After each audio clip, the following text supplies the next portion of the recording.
Hello, fellow humans.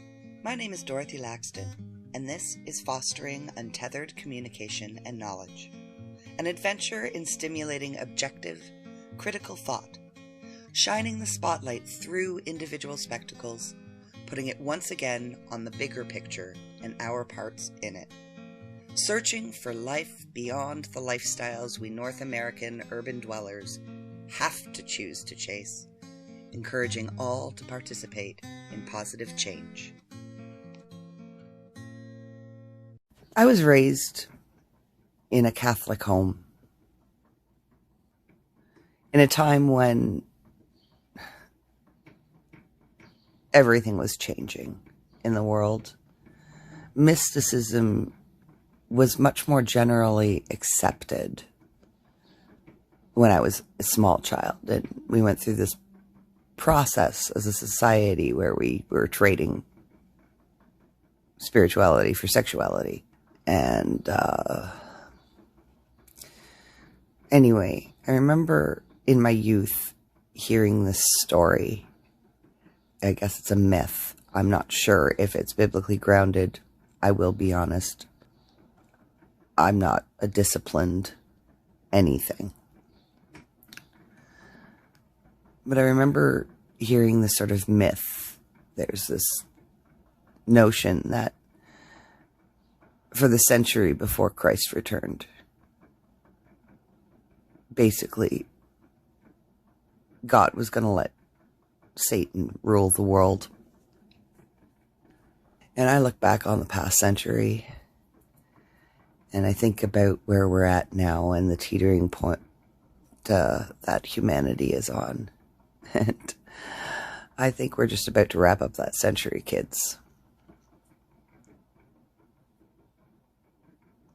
I get angry, I guess, a lot. And that anger is really frustration. And the anger is at the pain, the absolute unnecessary suffering that we inflict on ourselves.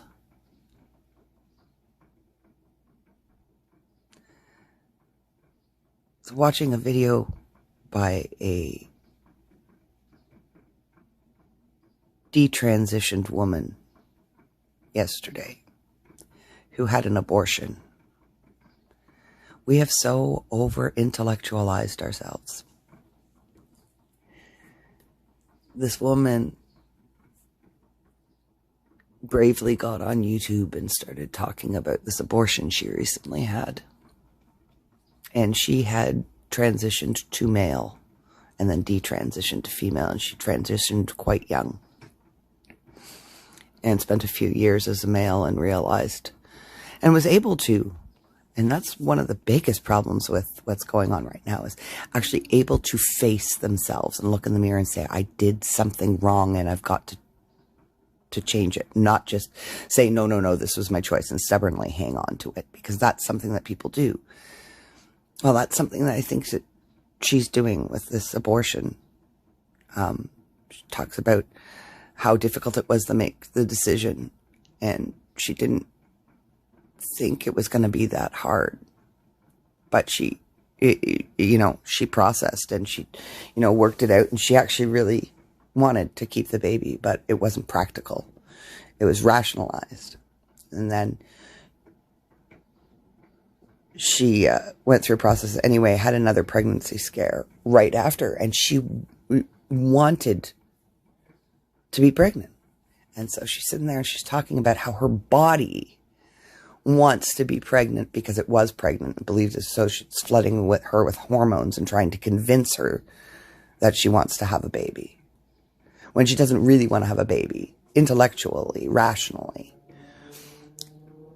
And this is the thing, guys, is she's basing this on beliefs that aren't necessarily true. They're the ideas that have been put in her head since, I would guess at this point, since a very young age, that there's no real connection between sex and reproduction. They blur that. And that's dangerous. We wouldn't need abortion if we had a responsible attitude towards sex and a realistic attitude towards sex. We could also, promote things like tubal ligation instead of chronic abortions, because there are people who do that. Yes, it's used as birth control, and that is not right. Having, like this woman, anyway, so she's talking about how she really she wants to have a baby, but she knows that she doesn't want to. Intellectually, she doesn't want to, but emotionally, spiritually, physically, she wants to. And that seems to me more like she says that her body's trying to convince her to do stuff she doesn't want to do, whereas her brain is actually the part of her that's trying to convince her that she wants to do something other than what she actually really naturally, inherently wants to do. I believe this woman is going to figure this out one day, and it's going to be hard. And, you have to look at yourself in the mirror and accept the things where you've gone wrong and move forward and try to do better next time, right? It's where I get stuck, is I'm stuck in all of the things I've done wrong, and I can't seem to get them right. But that's me. And I'm not here talking about me. I'm here talking about our culture and what we're breeding, what we're teaching our children, the information that we're feeding them when they're young. Okay, children don't know anything but what we tell them. And we don't know anything. We have snippets of perspectives. And the more of those perspectives that we process, the bigger a picture we get. And a picture needs dark and light. Anyway.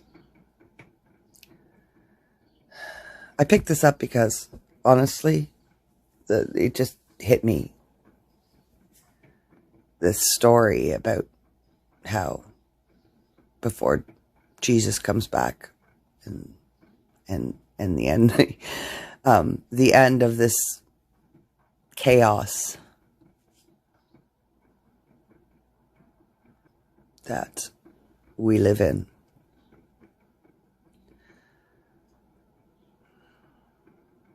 I wish I could be like everyone else and put my hands over my ears and say, la la la la la, I can't hear you. My now is what's important. And I try, and I sit here and try to make my now important. It's not important to anybody else. Just like all the rest of it isn't important to anybody else. I was flipping through YouTube and I came across this comedian joking about Gen X. And unfortunately, she's dead right. Gen X, I completely blame my generation for the mess we're in. We didn't give a shit. We didn't fucking care. We didn't vote. We didn't speak up. We sat back and had our parties and our laughs.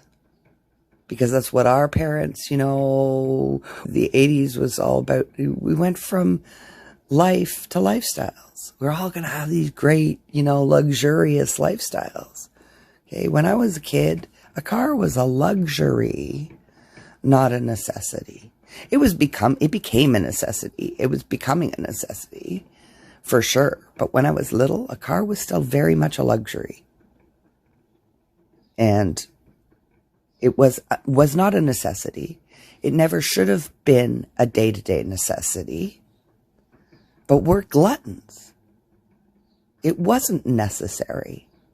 And we would not be in this position right now with the quote-unquote climate crisis. It is a crisis. I don't care what science you follow on it. If anybody, any rational human being, thinks that we haven't had an absolutely massive negative impact on this planet, you're delusional.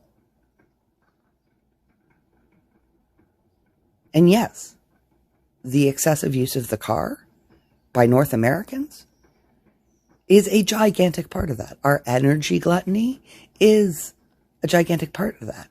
And everybody's talking about, finding alternative energy sources. And nobody's talking about us actually getting some fucking moderation. Moderation. Self-restraint. Responsibility. Respect. None of these things exist in our culture anymore. There's a lot of demands. There's a lot of judgment. We have way less tolerance in our society right now than we had 100 years ago. No joke. We got to start paying attention to ourselves and start checking our behavior and stop being polite.